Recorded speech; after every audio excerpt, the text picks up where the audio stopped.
Então vamos à palavra de hoje. Abra sua Bíblia em Atos capítulo 20. Atos dos Apóstolos capítulo 20. Nós vamos fazer uma grande leitura. Do versículo 17 até o 35. São os 18 versículos. Vamos ler com calma aqui essas palavras do apóstolo Paulo. Atos capítulo 20, do versículo 17 até o 35.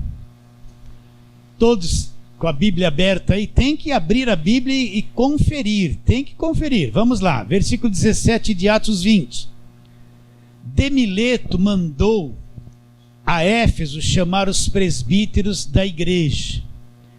E quando se encontraram com ele, isso é Paulo que está falando, está dizendo, disse-lhes, vós bem sabeis, presta atenção nas palavras de Paulo, vós bem sabeis como foi que me conduzi entre vós em todo o tempo, desde o primeiro dia em que entrei na Ásia, servindo ao Senhor com toda a humildade, lágrimas e provações, que, pelas ciladas dos judeus, olha aqui os judeus atrás dele, sobrevieram, jamais deixando de vos anunciar coisa alguma proveitosa, e de vô-la ensinar publicamente e também de casa em casa. Olha como Paulo trabalhava no ensino. Você uma paradinha. Você pensa que Paulo era esse pregador que aparece no púlpito de uma igreja grande lá num domingo, no meio da semana, ninguém nem chega perto dele, ele vem lá, dá aquela mensagem, sai com segurança e some, ninguém nem sabe onde ele mora. Você pensa que Paulo era esse tipo de pregador? Ele trabalhava de casa em casa, ensinava todos os dias, publicamente. Ele não era alguém que vivia se escondendo, e era totalmente perseguido o tempo todo pelos judeus que queriam matá-lo. Continuando, versículo 20. Jamais deixando de vos anunciar coisa alguma proveitosa, e de vô-lo ensinar publicamente e também de casa em casa, testificando tanto a judeus como a gregos. O que Paulo ensinava? O arrependimento para com Deus. O que é o arrependimento? Mudança de mentalidade. Como isso acontece? Quando eu conheço o Evangelho. Olha lá, arrependimento para com Deus e a fé em nosso Senhor Jesus Cristo. E agora, constrangido em meu espírito, vou para Jerusalém, não sabendo o que ali me acontecerá, senão que o Espírito Santo de cidade em cidade me assegura que me esperam cadeias e tribulações.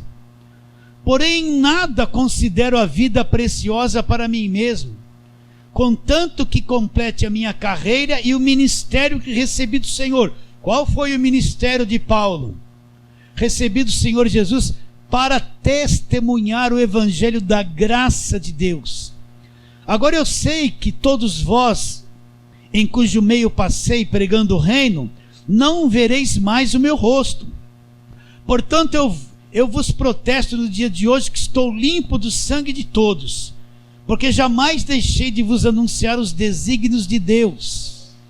E depois ele diz, atendei por vós e por todo o rebanho. Com quem ele está falando? Com os presbíteros da igreja.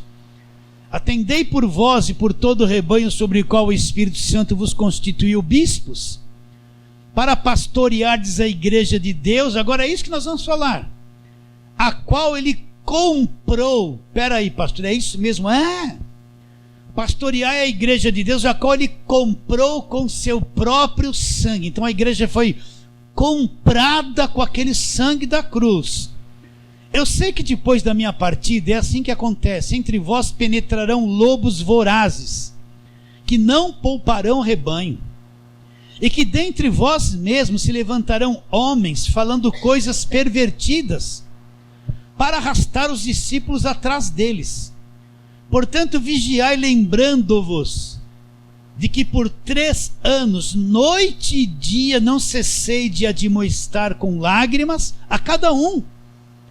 Agora, pois, encomendo-vos ao Senhor e à palavra da sua graça.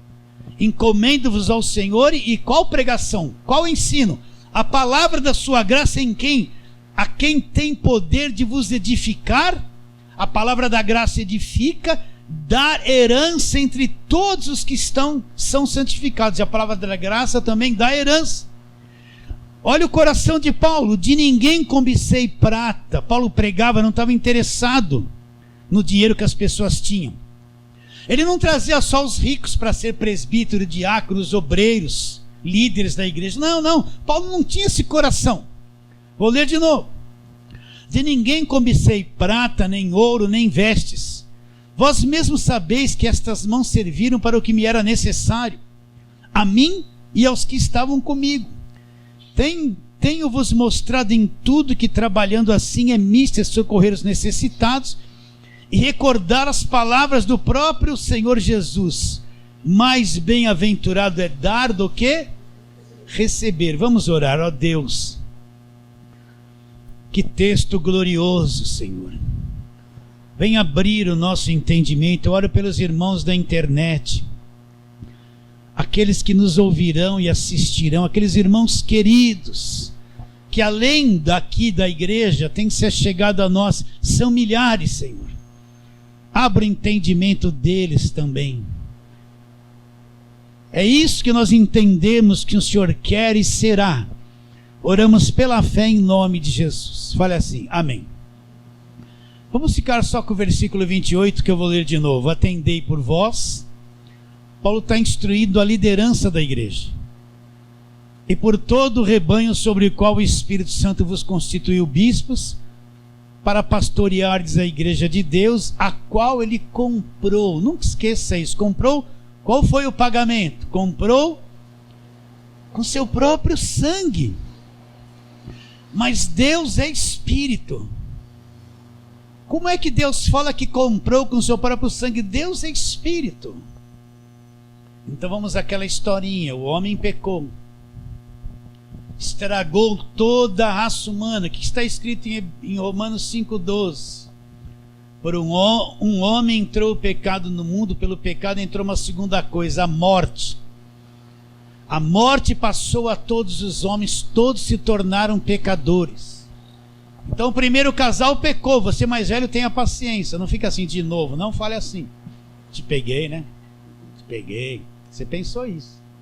Isso é o velho homem, é a alma, não é o teu espírito. Te peguei. O primeiro casal pecou, se tornou corrompido, pecadores estragados. Toda a raça humana veio de um casal só. E foi transmitido esse mal do primeiro casal para toda a raça humana. E toda a raça humana, ela é estragada, ela tem um corpo, uma natureza humana, que se chama carne, que você vai encontrar muito isso na Bíblia, que é contra Deus. Tudo que esse corpo expressa, os seus desejos, suas paixões, os seus apetites, não tem nada favorável ao Espírito de Deus. Tudo é contrário às coisas de Deus. Então você vai descobrir que você é dois. Um lá dentro tem prazer na lei de Deus. Lá dentro no teu espírito você quer Deus, quer adorá-lo, tem prazer na lei de Deus. Mas você vai perceber que do lado de fora você é um ser estranho, um ser carnal, que perde a paciência, que se irrita, que briga, que fala palavrão, que dá bronca, que, sabe, nervoso. Aí você quer fazer as coisas de Deus lá dentro, oh Deus, mas aqui fora tem um outro estranho, que se desentende, que discorda, que briga, que se irrita, não é? Você é assim? Ai, que alívio, eu também sou, né? Então quer dizer, pastor, que aquela santidade da carne, não pode pôr a roupa, você não pode fazer isso, não pode jogar bola, não tem a televisão, aquele monte de santidade não mata esses apetites da carne. É uma falsa santidade. É a mesma coisa que você pegar uma porquinha, pôr um vestido de noiva dela e trazer ela para a igreja toda branquinha. Aí quando você volta, você dá uma soltadinha nela no quintal, ela vai lá com o vestidinho de noiva e fica pretinho, fica a viúva negra. É a natureza dela, você está entendendo? Então quando Adão pecou, entrou essas coisas, o pecado e a morte, passou para toda a raça humana. Toda a raça humana ela é estragada, é contaminada, é pervertida. Ela é inimiga de Deus. Então Deus quer salvar o homem, Ele ama essa raça humana. É arroz com feijão que eu estou te falando. Não tem nenhum representante, não tem ninguém na terra que possa representar a raça humana diante de Deus, para Deus encontrar um meio de salvá-los. Todos são contaminados, todos têm o vício do pecado, todos têm uma natureza caída, contrária a Deus. Não tem ninguém que tenha pureza para ser um representante da humanidade. Não tem ninguém, não tem um. Então Deus dá a lei através de Moisés para mostrar que a natureza humana não tem um justo sequer. Por isso que a lei se tornou um ministério de condenação e de morte. Quando a lei foi dada e veio na lei, não mentirás, todo mundo olhou um para o outro e falou: nossa, eu minto todo dia. Quando a lei foi dada e veio, não cobiçarás a mulher do próximo, todo homem normal, né, olhou para si e falou: eu faço isso todo dia. Quando a lei foi dada, honra teu pai e tua mãe, obedeça a teu pai e tua mãe, os filhos olharam e falaram: nossa, eu desobedeço, eu sou víbora. Então a lei é dada para mostrar a natureza humana.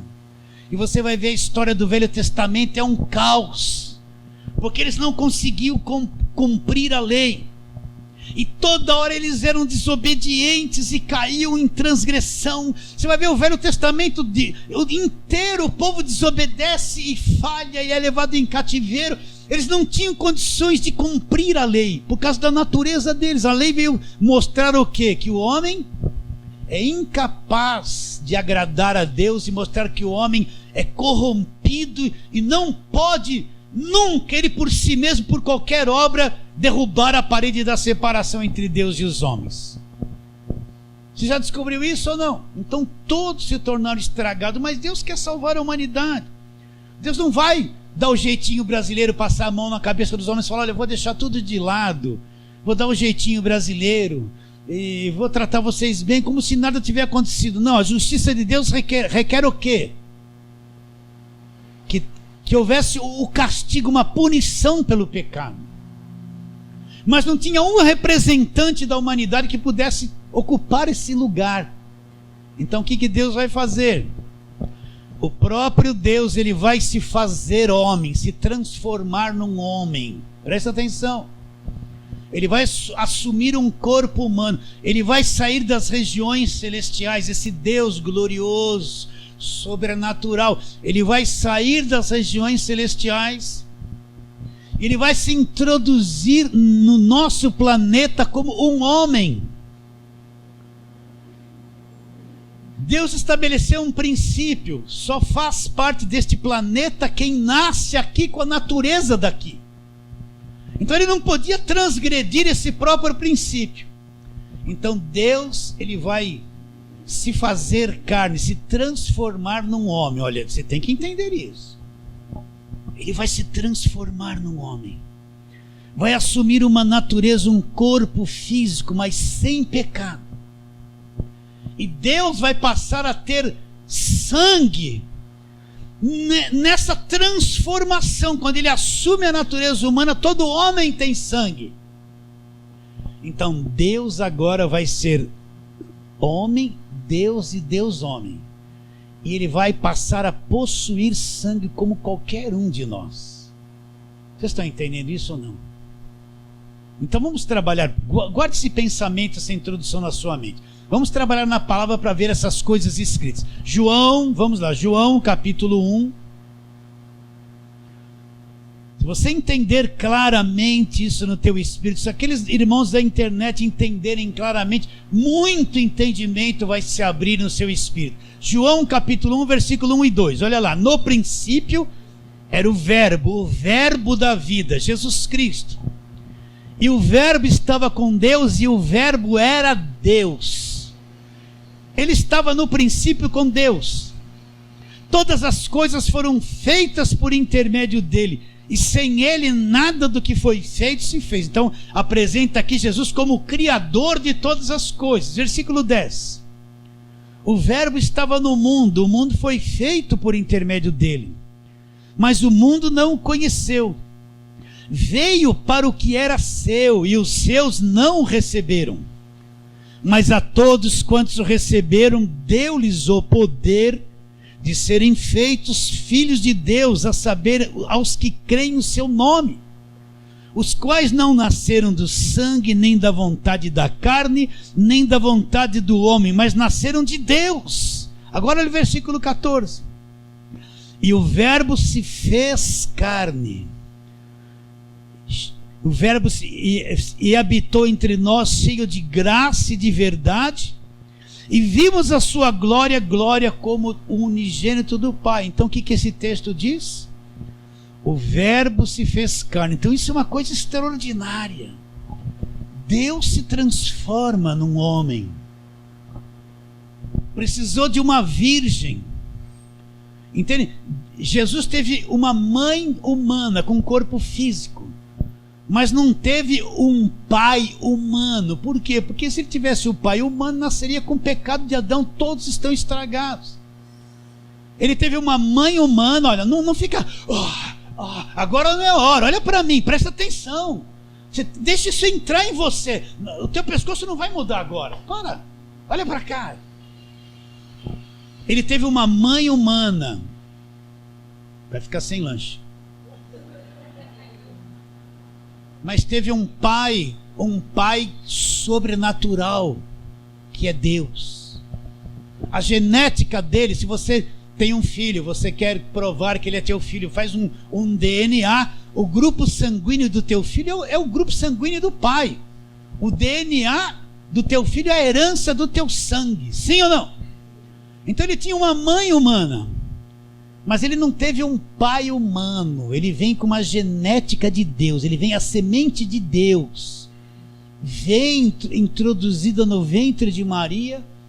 Então o pai dele é Deus, a genética dele, o grupo sanguíneo de Jesus é Deus, é sangue de Deus, não é sangue de um homem comum pecador. Repetindo, ele tinha uma mãe humana, mas um pai sobrenatural, que é Deus. Aquela semente que entrou no ventre dela, foi gerada ali e deu origem a um corpo humano, era uma semente de Deus, uma semente santa. Então Deus vem e através de um ventre se encarna como homem aqui na terra. O sobrenatural vem e nasce com o corpo natural. Então Jesus Cristo é o quê? É Deus e homem ao mesmo tempo. Ele é homem porque nasceu, ele sempre vai falar isso. O Filho do Homem não veio para ser servido, mas para servir e dar a sua vida em resgate de muitos. O que Paulo fala lá em Timóteo? Pois não há nenhum outro, só o único mediador entre Deus e os homens, Jesus Cristo homem, mostrando que no lado humano de Jesus Cristo se tornou o único mediador, Jesus Cristo homem. Tem um na internet que se declarou Jesus Cristo homem, mas jamais será e jamais foi. Jamais será, jamais foi. Quando a Bíblia fala de Jesus Cristo homem, é a parte humana que Cristo teve e assumiu um corpo humano. Ele fala: o Filho do Homem há de ser entregue.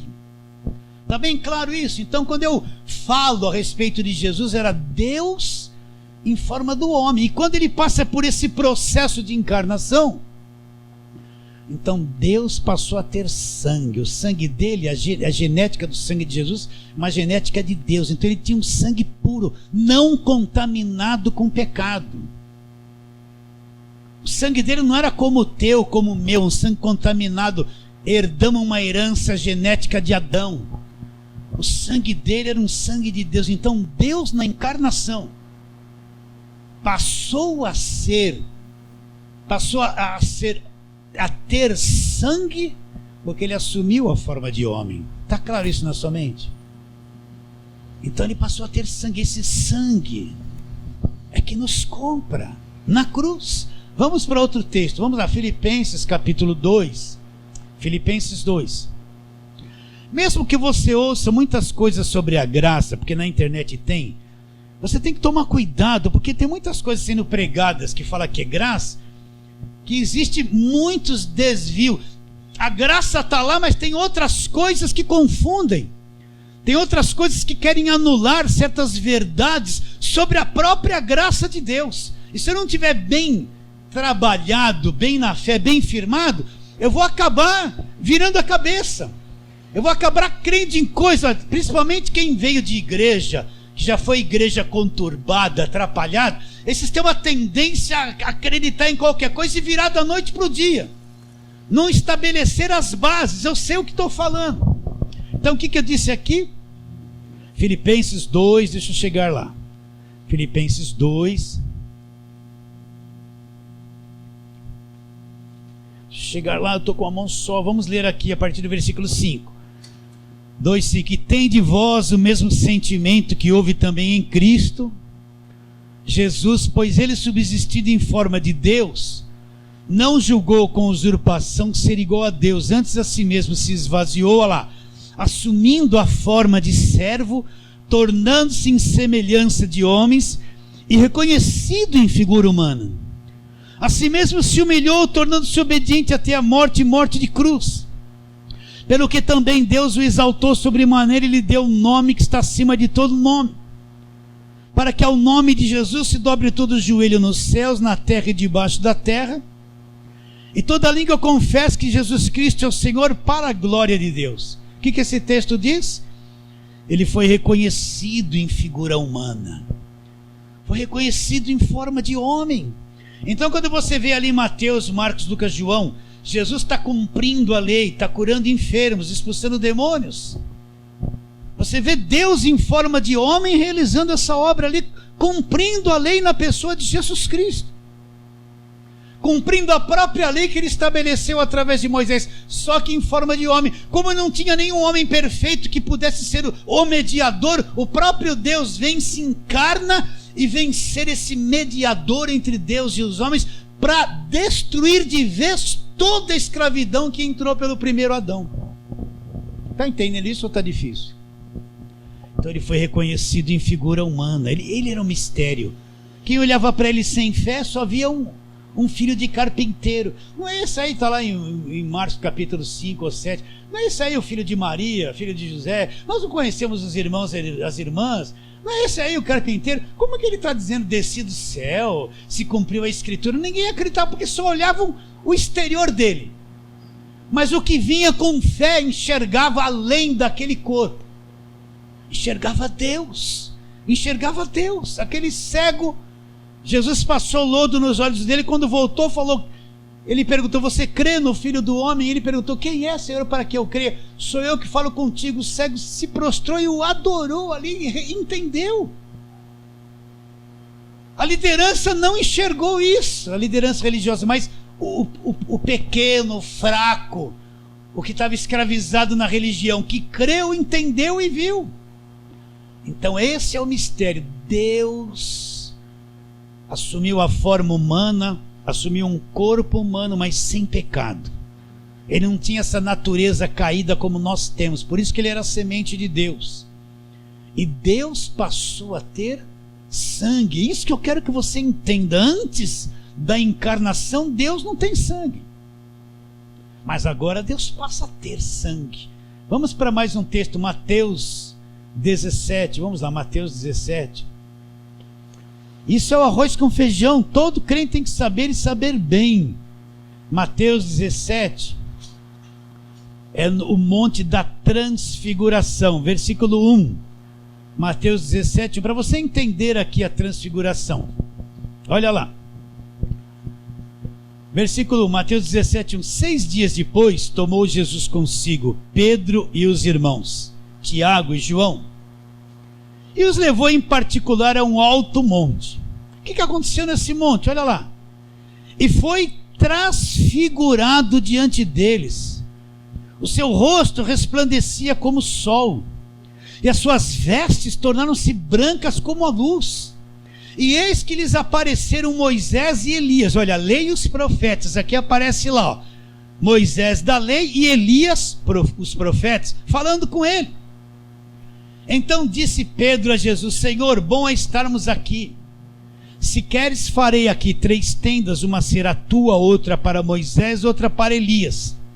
Falava ele ainda quando uma nuvem luminosa os envolveu, e eis que vindo da nuvem uma voz que dizia... Essa voz vinha de Jesus ou vinha de outra pessoa? Quero que você pense nisso. E falava ele ainda quando uma nuvem luminosa os envolveu, e eis que vindo da nuvem uma voz que dizia: este é meu filho amado, em quem tenho prazer, em quem me comprazo. Deus nunca disse essa frase que tinha prazer em qualquer outra pessoa. Deus não disse que tinha prazer em Moisés, Deus não disse que tinha prazer em Sansão, Deus não disse que tinha prazer em Davi, que fala que foi um rei segundo o coração de Deus. Deus não teve prazer em Salomão. Deus não falou uma vez para Pedro, Tiago e João que tinha prazer. Mas quando Deus se refere ao filho, eis aí o meu filho amado, em quem eu tenho prazer. Estava ali o homem perfeito, Deus, homem, Deus. Deus tinha prazer na pessoa de Jesus Cristo, porque sabia que Cristo resolveria o problema na cruz. Mas não é isso que eu quero falar. O que aconteceu no monte? Olha lá, versículo de número 2: e foi transfigurado diante deles. O que é transfigurar? Mudar de forma, mudar de aspecto. Então, o que estava por trás daquele corpo de carne de Jesus? Quem que estava habitando ali naquele corpo? Então presta atenção, Pedro, Tiago e João estão lá. Daqui a pouco eles começam a olhar para Jesus, e aquele rosto. Eu quero que você veja isso, tem a revelação disso. Olha, foi transfigurado diante deles, e seu rosto resplandecia como o sol. Presta atenção. Então Jesus estava com aquele mesmo tecido de roupa, estava com aquela mesma carne, mas Jesus se revelou, mudou de forma, e o rosto dele começou a brilhar como o sol. Você está entendendo quem estava ali ou não? Está tendo uma visão de Jesus Cristo em forma de homem, sim ou não? Então, o que estava por trás daquele corpo? Deus brilhou como o sol ali. O rosto dele resplandeceu como o sol. Olha que coisa grande. Mas ele tinha um corpo de carne, e tinha sangue naquele corpo, mas ele mudou de forma ali. Olha lá as vestes dele. E o seu rosto resplandeceu como o sol, e suas vestes tornaram-se brancas como a luz. Olha o cenário. De repente aquele ser, Deus que estava ali, ele muda de forma, começa a brilhar, brilhar, brilhar. Aquele tecido, a roupa dele que ficou branca e brilhou como uma luz, era o mesmo tecido. Não sei nem se aquilo era algodão ou o que era, mas o corpo que estava por baixo era tão poderoso que transpassou as vestes. As vestes ficaram como uma lâmpada brilhante. Você está enxergando isso? Ou você está só olhando assim para mim cansado? Você está vendo o que eu estou te dizendo ou não? Você está vendo Deus em forma de homem, que se humanizou? Está enxergando isso ou não?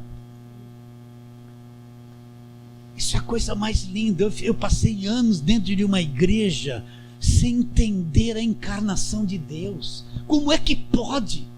Como é que pode você ficar 15 anos num lugar e ninguém te pegar, te chacoalhar e te mostrar essas coisas? Como é que pode? Isso é fantástico. Como é que pode a turma da televisão não abrir a Bíblia e mostrar, gritar, implorar para as pessoas entenderem quem é Jesus Cristo? Não, eles dão lá uma aguinha.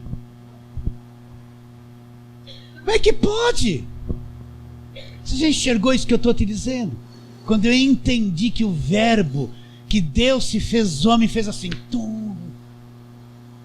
nunca mais fui a mesma pessoa, nunca mais olhei para a velha aliança, porque não interessava mais. Lá só ia encontrar gente morta. Moisés morreu, todo mundo morreu, tudo aquilo acabou.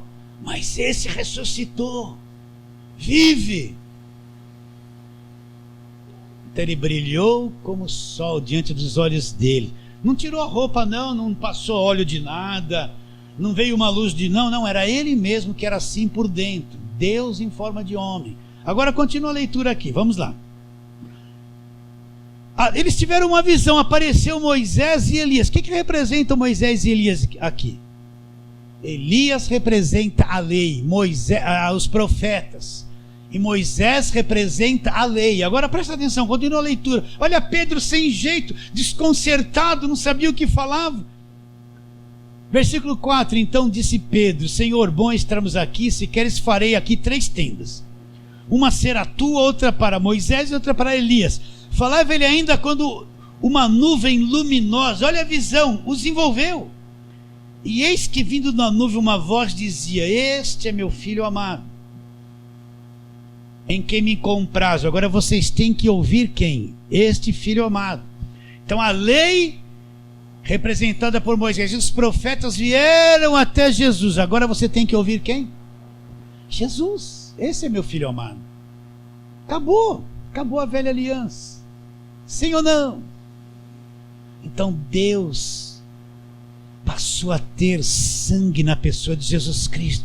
Jesus Cristo era o homem perfeito, não tinha uma mancha, não teve um pecado, nunca saiu coisa enganosa da sua boca. Ele andou cumprindo a lei. Finalmente Deus encontrou um homem que ia cumprir todas as exigências da lei. Não foi qualquer um que cumpriu a lei, porque nenhum tinha condições de cumprir, mas o próprio Deus, na pessoa de Cristo, se humanizou, veio cumprir a própria lei que ele estabeleceu na velha aliança, para ele mesmo, com o único sacrifício perfeito, cumprir tudo aquilo que ele pedia na velha aliança. Por isso que o fim da lei é Cristo. Acabou. Nós não estamos mais debaixo da lei, debaixo de Moisés, debaixo de Elias, debaixo dos profetas. Nós estamos debaixo da graça que veio através de Jesus Cristo. E quem é o verdadeiro apóstolo da graça? O nosso apóstolo é Paulo.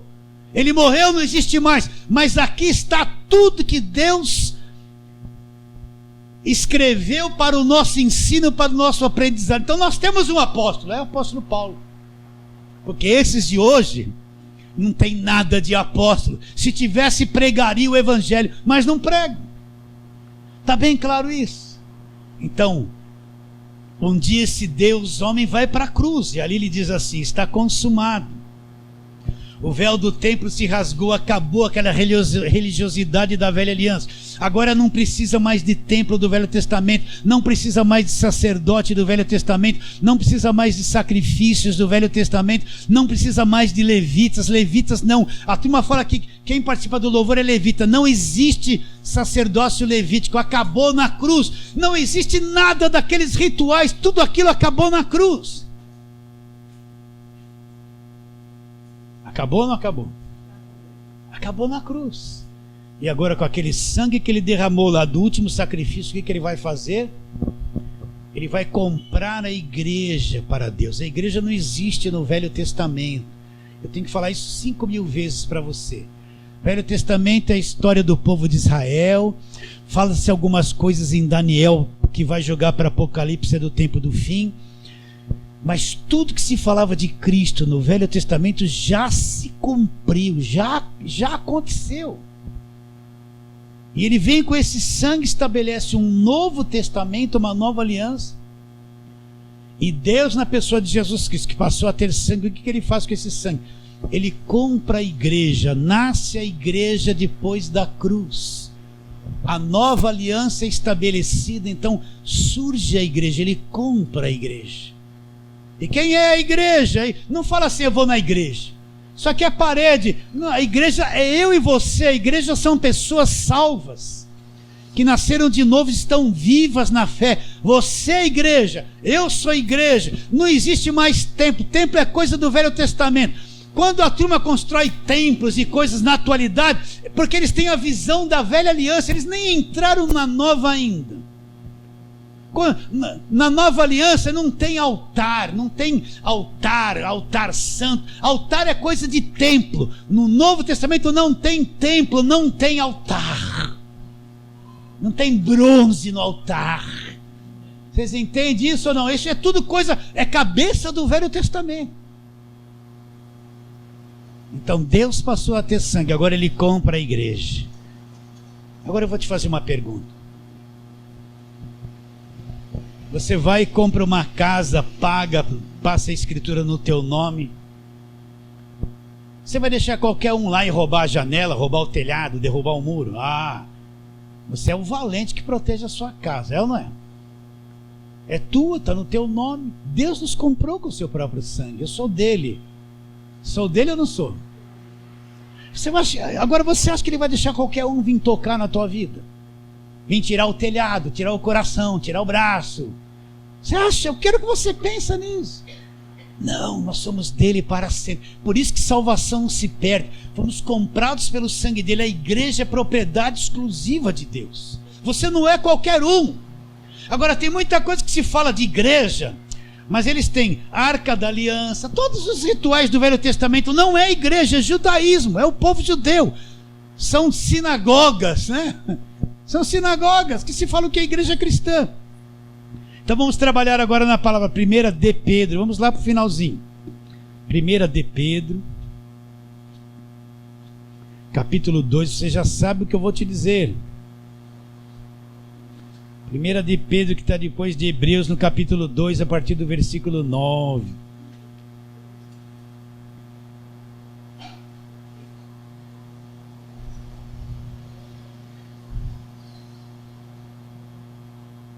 Então vamos ler do versículo 1, porque eu preciso fazer bastante leitura com vocês. 1 de Pedro 2. Despojando-vos, portanto, de toda maldade, dolo, hipocrisias, invejas e toda sorte de maledicências. Olha aqui o velho homem, olha aqui a carne. Essa é a nossa luta. Eu tenho que me despojar desse tipo de coisa. Fazendo isso, o que Pedro diz? Desejai ardentemente, como crianças recém-nascidas, o quê? O genuíno leite espiritual, para que por ele vos seja dado crescimento para a salvação. Não para ser salvo, para a salvação. Se é que já tendes experiência que o Senhor é bondoso, chegando-vos para ele a pedra que vive, rejeitada assim pelos homens, mas para com Deus eleita e preciosa. Também vós, como pedras que vivem, sois edificados casa espiritual para ser de sacerdócio santo, a fim de oferecer sacrifícios espirituais agradáveis a Deus por intermédio de Cristo. Por isso está na Escritura: eis que põe em Sião uma pedra angular, eleita e preciosa, e quem nela crer não será de modo algum envergonhado. Essa pedra é Jesus. Para vós outros, portanto, que credes, é preciosidade, mas para os descrentes, pedra que os construtores rejeitaram, essa veio ser a principal pedra angular, pedra de tropeço e de ofensa. Lá são esses que tropeçam na palavra. Para aí, o que é tropeçar na palavra? São esses que só vivem na velha aliança. Vem lá, Mateus, Marcos, Jesus expulsou demônio, Jesus multiplicou pão, Jesus fez milagre. Ele vai fazer na sua vida. Toca na veste, toca na veste. São esses aí. São esses aí. Para esses é pedra de tropeço. Você entende ou não? É pedra, estão tudo tropeçando na palavra. Eles não entram no evangelho. Eles não entram no evangelho. Olha eles falando. Eu falo isso todo domingo. Olha essa turma da televisão que eles pregam. Eles não entram no evangelho da graça de Deus. De vez em quando vai lá, pega um versículozinho só para apoiar alguma coisa que eles querem. Eles não entram. Continuando. São esses os que tropeçam na palavra. Parte B do versículo 8. Sendo desobedientes para o que também foram postos. Olha, eles foram postos por quem? Por Deus. Está tudo já cronometrado. Continuando. Agora, o que nós somos? Isso que eu quero que você entenda. Vós, porém, sois raça eleita, sacerdócio real, nação santa, povo de propriedade exclusiva de Deus. Por que povo de propriedade exclusiva de Deus? O que nós vemos em Atos 20? A igreja de Deus, a qual ele comprou com seu próprio sangue. Nós somos dele para sempre. Fomos comprados com o sangue dele. Vós, porém, sois raça eleita, sacerdócio real, nação santa, povo de propriedade exclusiva de Deus, a fim de proclamardes as virtudes daquele que vos chamou das trevas para a sua maravilhosa luz.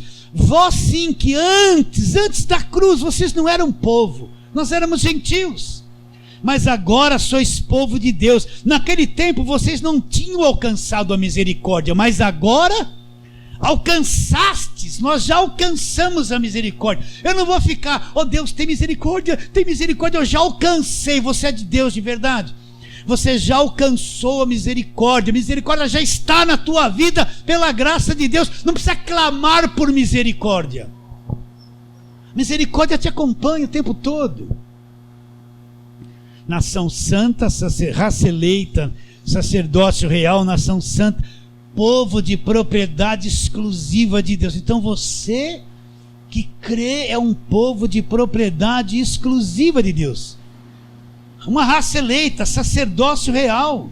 Para que você é isso? Olha lá, para proclamar as virtudes daquele que vos chamou das trevas. Você já foi chamado das trevas, liberto do império das trevas, transportados, foi chamado das trevas. Com qual finalidade? Foi chamado das trevas para a sua maravilhosa luz, a fim de proclamar as virtudes, proclamar tudo aquilo que Cristo já fez por cada um de nós, anunciar essas coisas. Isso é a pregação do Evangelho. Você está entendendo como é grande? Entendeu quando Deus passou a ter sangue? Entendeu isso? Continuando, vamos para outros textos. Eu vou pular alguns aqui para não me estender muito. Vamos lá agora, Apocalipse capítulo 5, vai para frente. Esse é o fácil, é o último livro. Depois você lê tudo isso, mas vamos só no versículo 9 e 10 só.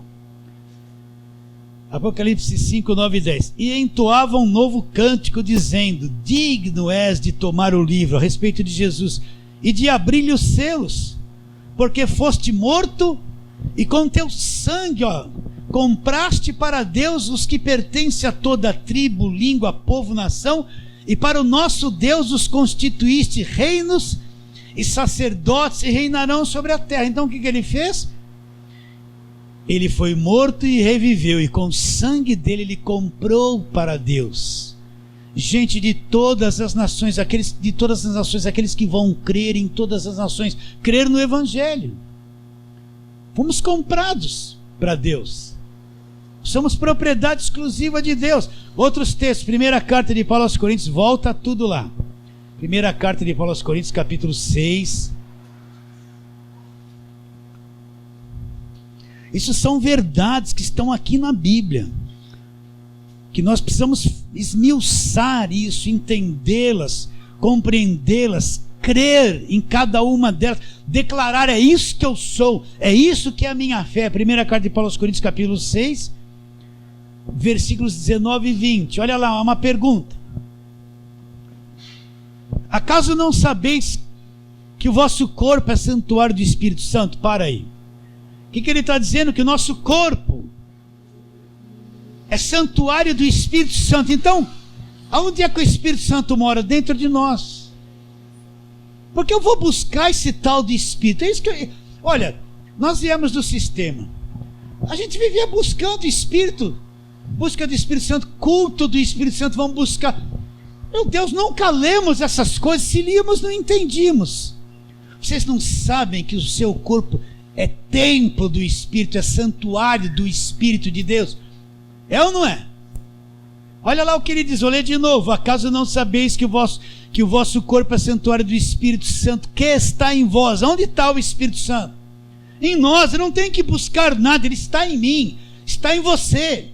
O Espírito Santo não é esse que apaga as pessoas, chacoalha a cabeça, faz elas cair no chão apagadas, fica tremendo o corpo delas, fazendo assim. Não, isso é tudo carne. O Espírito Santo não é isso, porque não está escrito essas coisas na Bíblia. Então, pastor, só se eu ficar quietinho assim, adorar a Deus, é Espírito Santo? É. Não precisa ficar o streamlick gospel. Não precisa dessas coisas, gente. Isso aí veio pelo pentecostalismo, essa parafernália de confusão na cabeça das pessoas. O pentecostalismo trouxe esse lixão de tremer e gritar, e o poder de Deus é tomar um choque na carne, fica assim, ó, né? Uma cadeira, a unção da cadeira de roda invisível, o cara calado. Você já viu isso na igreja ou não viu? Quem viu isso, levanta a mão. Aí quanta gente já viu isso? Ai, que glória, oh glória, oh glória. Tudo cego, gente, que não conhece a palavra. Não conhece a palavra. Você viu alguém tremendo aqui? Está escrito aqui canela de fogo e sapato de fogo. O que é a canela de fogo e sapato de fogo? Eles imaginam que Deus manda um sapato de fogo no pé do cara e uma tornozeleira, uma canela de fogo. Aí o cara começa com o pé assim, ó. Sapato de fogo, canela de fogo, para quê? Ainda se ele tivesse num sambinha, mas ele está lá. Onde está escrito isso na Bíblia? Não existe. Existe, não existe. Mas no mundo está aí, são os pentê, né? Os pentê. Fala assim com carinho, mas são pentê mesmo. Eu também já fiz tudo isso. Acaso não sabeis que o vosso corpo é santuário do Espírito Santo que está em vós, o qual tendes da parte de Deus e não sois de vós mesmos? Agora presta atenção. Porque fostes comprados por preço. Glorificai, pois, a Deus agora no vosso corpo. O que é glorificar a Deus no meu corpo? Eu tenho que pôr uma roupa e ficar empalhado andando assim? Não! Cuida do teu corpo, não se entregue à prostituição que ele quer, não se entregue à mentira que ele quer, à sujeira que ele quer, porque esse teu corpo é teu pior inimigo. Ele quer te trair a tua fé todos os dias. Quer ou não quer? Quer todos os dias. Essa é a grande batalha do cristão, é carne e espírito. Outro texto, 1 carta de Paulo aos Coríntios, capítulo 7, já é o capítulo seguinte. Versículo 20, olha lá, cada um permaneça, 7:20, cada um permaneça na vocação em que foi chamado. Fosse chamado sendo escravo, não te preocupes com isso. Mas se ainda podes tornar-te livre, aproveita a oportunidade. Porque o que foi chamado no Senhor, sendo escravo, é liberto do Senhor. Semelhantemente, o que foi chamado sendo livre, é escravo de Cristo. Por preço fostes comprados. Não vos tornei escravos de homem. Versículo 24. Irmãos, cada um permaneça diante de Deus naquele que foi chamado. Olha que coisa interessante. Vamos supor que se você trabalhava lá, o teu patrão era espírita. Você não sabia nada disso. Aí Deus te chamou, você entendeu o evangelho. O que o superstício vai falar? Sai de lá, larga o emprego que o teu patrão é macumba, vai te pegar. Não, foi chamado lá tendo um patrão espírita. Permaneça, não mude nada. Não é você que muda, é Deus que muda. Permaneça do jeito que você foi chamado. Não tente mudar as tuas coisas, porque Deus é que muda, não é você. Você foi chamado, você, trabalhava num lugar, estava envolvido com um parente macumbeiro, né? Continua com ele, não vai praticar macumba, mas ele é teu parente. Não, é um demônio, Satanás, sabe? Permaneça igual. Deus te chamou você fazendo uma certa coisa, não mude nada. Se tem que mudar, ele vai mudar. Seja sábio. Paulo fala, se você for chamado naquele tempo de escravidão, você é escravo, não se preocupe se você um dia puder ter a tua liberdade, amém? Senão, você é liberto do Senhor. Não comece a brigar para mudar as coisas. Quanta gente larga tudo, muda de emprego, abandona os familiares, os amigos, sabe? Se isola de todo mundo para ficar enfurnado dentro de uma igreja, porque todo mundo é pecador, só ele é santo. Ele é o bom, ele é santo, condena todo mundo. Faz dessa pessoa uma pessoa enquadrada num sistema religioso que destrói a vida dela. Fica até doido quando ficar velho. Fica de tanta proibição. Mas a tônica é o versículo 23. Porque fostes comprados por preço, não vos torneis escravos de quem? Não vos torneis escravos de homem. Você foi comprado por preço. Não seja escravo de homens. Você que me ouve pela internet, você tem liderança que está te escravizando, larga, vai embora. Essa liderança não é de Deus. Toda liderança que escraviza e manipula as pessoas não vem de Deus, mesmo estando com a Bíblia na mão. Não vos torneis escravos de apóstolos da atualidade, de profeta, de revelador. Não, você não é escravo de homem algum. E nem de mim, porque jamais vou tentar te escravizar em qualquer coisa. Sim ou não? Não vos torneis escravos de homens. Vamos para outros textos, vamos lá. Efésios capítulo 1, mais para frente.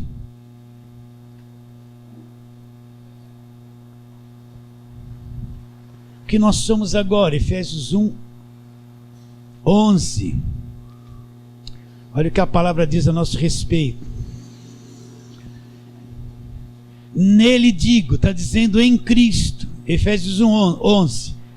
Nele digo, no qual fomos também feitos herança, predestinados segundo o propósito daquele que faz todas as coisas, conforme o conselho da sua vontade. Então o que nós somos feitos para Deus, através de Cristo?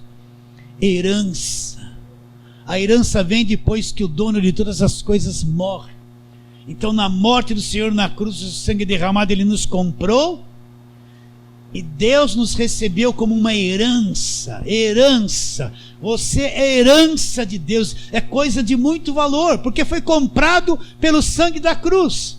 Outro texto, capítulo 2 de Efésios. Vira a página aí. Versículo de número 14.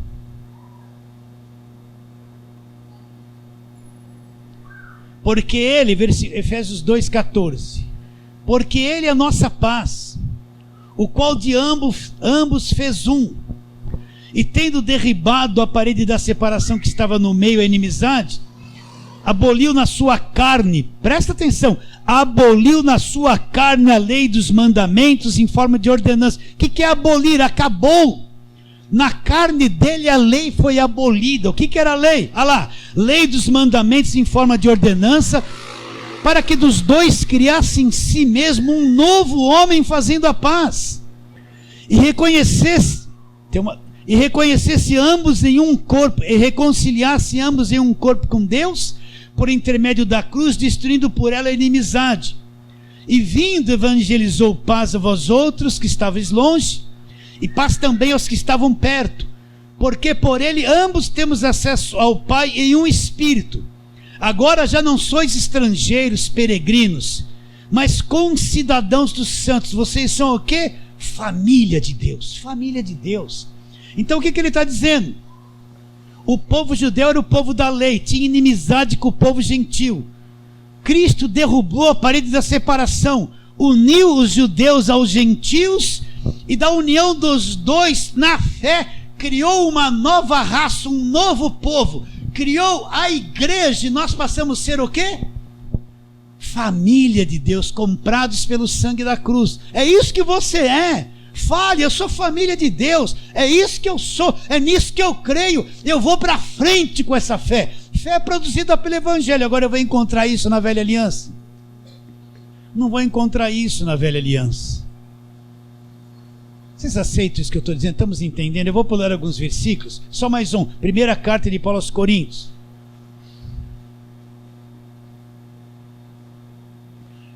Capítulo de número 1.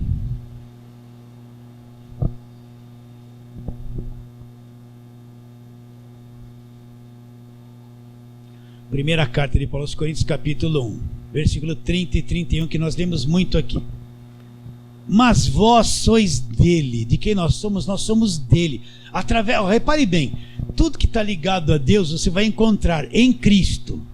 Então nós somos libertos do império das trevas, nós somos transportados, nós estamos em Cristo, no reino. Fora de Cristo nada é de Deus. A nova aliança não serve, o Evangelho não serve. Nós estamos em Cristo, dentro de, como se fosse um cofre em Cristo. E tudo de Deus está ali dentro. Fora de Cristo não há nada. Por isso que tudo é em Cristo. Aqueles que estão em Cristo são uma nova criatura. Já não há condenação para quem está em Cristo.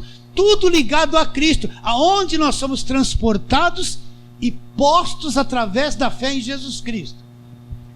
Mas vós sois dele. Nós somos deles. Aonde? Em Cristo, no cofre. O qual se nos tornou da parte de Deus sabedoria, justiça, santificação e redenção. Cristo se tornou tudo isso, para que, como está escrito, aquele que se gloria vai se gloriar em quem? Então nós somos dele em Cristo. Nós somos dele em Cristo. Você é dele. Então eu tenho um trabalho com você, uma responsabilidade de falar para você se aperfeiçoar, falar. Eu sei que você às vezes cansa de mim algumas coisas, queria alguma coisa que a outra igreja faz isso, o pastor, não. Mas a minha função é trazer à tona essas verdades, para que cada vez você acorde, se veja o poder que é o Evangelho. Paulo diz, não me envergonho do Evangelho. Por que, Paulo, você não se envergonha do Evangelho? Porque o Evangelho é o poder de Deus, poder de Deus para a salvação de todo aquele que acredita o quê? No Evangelho. O Evangelho é o quê? Então eu estou te pregando o poder de Deus, que é o Evangelho. Agora vamos terminar onde nós começamos, Atos capítulo 20. Vamos ler de novo lá.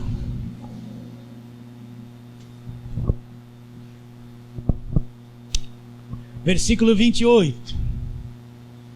Ah, que eu demorei 20 anos para enxergar isso. Eu falava, o sangue de Jesus tem poder. O sangue de Jesus tem poder. Eu não sabia de nada. Parecia uma palavra mágica que eu falava e o diabo, ai, ele falou do sangue. Saía correndo, fugia de mim. Né? Você falou isso. Clama pelo sangue de Jesus. Não tem um versículo que fala que você tem que clamar pelo sangue de Jesus? Que era besteira, a gente fazia. Eram os nossos líderes que nos ensinaram essa parafernália de engano, né? Qualquer coisa, o sangue de Jesus. O marido fazia uma coisa errada, a mulher, o sangue de Jesus. O cara olhava assim, o que é sangue? Sangue de Jesus.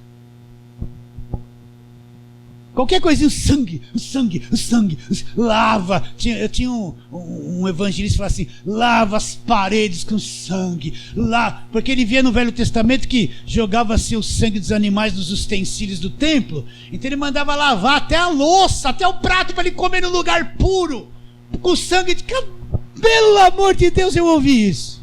Você ouviu isso? Nada a ver com o evangelho.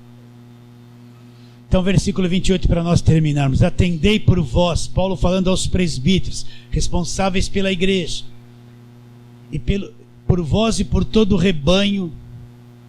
Primeiro por vós, presta atenção, uma vírgulazinha aqui.